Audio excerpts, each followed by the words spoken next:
To be able to listen more, one has to quieten themselves first. This line is indicative or very much a representative of what we see in the relationships of today. We think we want to say, we lay a lot of focus on communication and getting our words through.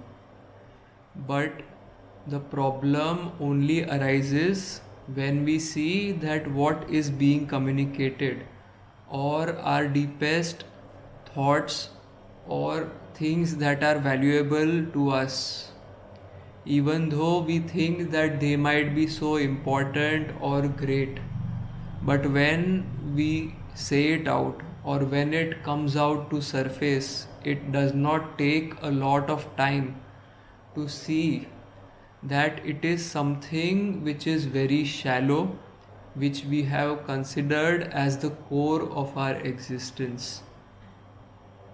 Why have we not been able to decipher the shallowness of the things, the concepts, the imaginations, and the objects of our consciousness, being too non-nourishing in nature, and when they are seen or projected or manifesting outwards, we see that they are really not helping take the conversation forward.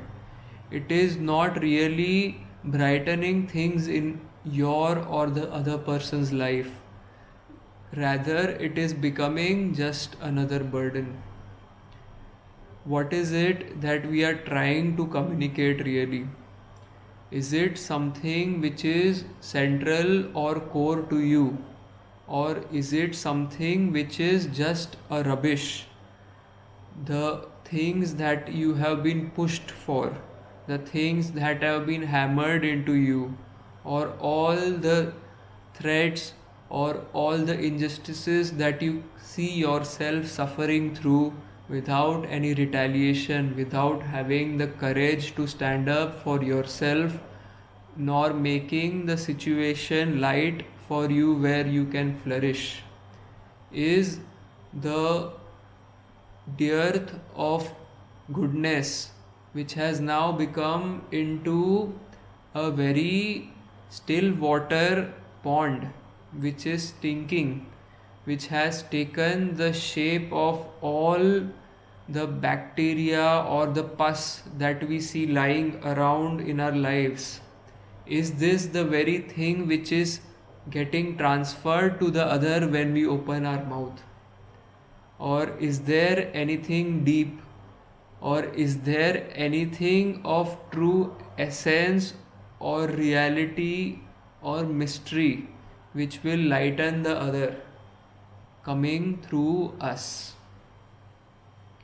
And when we look at our usual functioning or the usual number of relationships or any kind of associations that we find, we see that they are getting born just out of a coping mechanism of not being able to handle oneself, or out of a feeling of aloneness, or if not that, it is coming out of a necessity or societal sanction of sorts that we have not been able to shirk our responsibility from.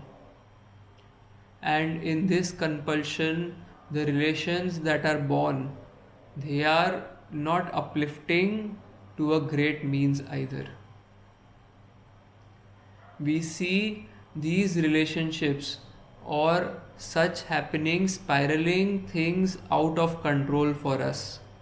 They are becoming something to be defended from, something to get away from, and we see as a chain reaction of this mechanism that people get out and they want to indulge in addictions, they want to just forget the reality of their lives. With this, tormented brain, our continuous bombardment with instant gratification and pleasures has also lowered our attention spans.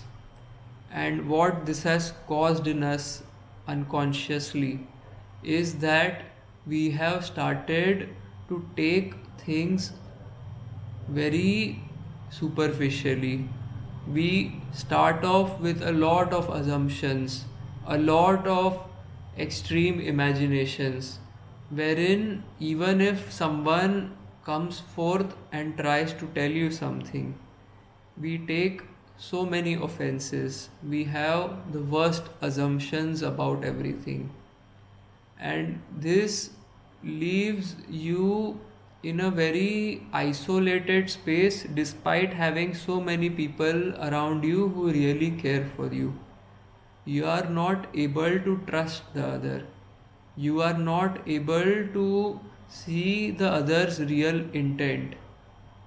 And even if someone is out there to hurt you or misuse their trust which you have shown towards them, you will still not be able to decipher it. Rather, you will be in a constant state of confusion.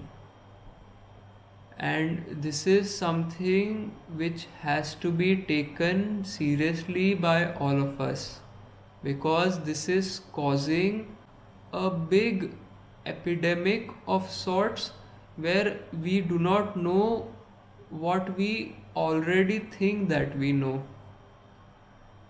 We are eternally confused.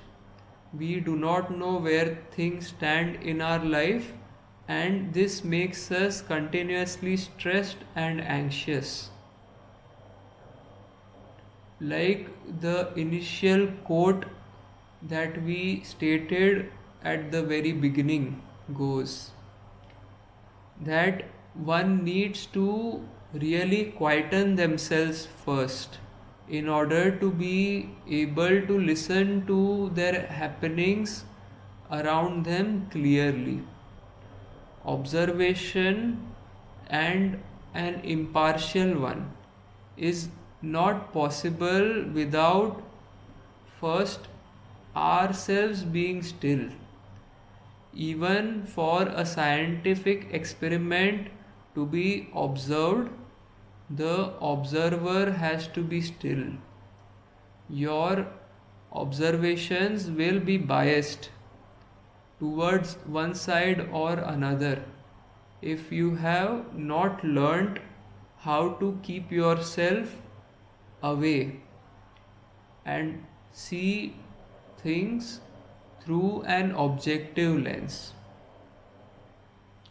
This is the mistake that we often do, that we get carried away by the very first interpretation of the situation at hand, and we do not allow our complete intellect to be able to decipher it.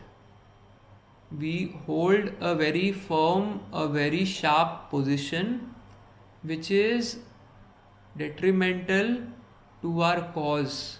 It is detrimental to our relations. It is detrimental to our own selves.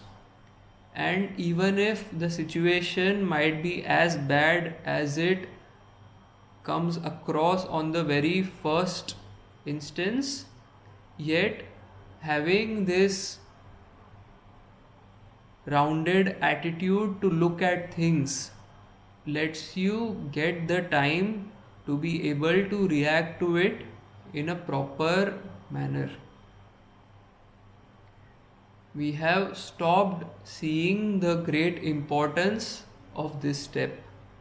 We have started running on our impulses.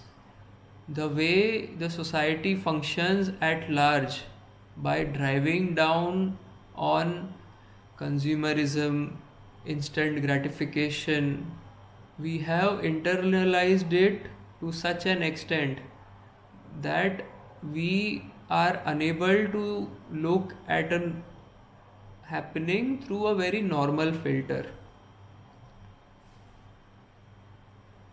This inhibits our potential, and the earlier, the faster we are able to know this and take measures that will be able to remedy this cause, it is better for us. It could be through some kind of a meditation, it could be through vipassana, looking at oneself, being an observer of your actions, or looking at things objectively. That is the way to reach that kind of an sakshi bhav, a state of being an observer.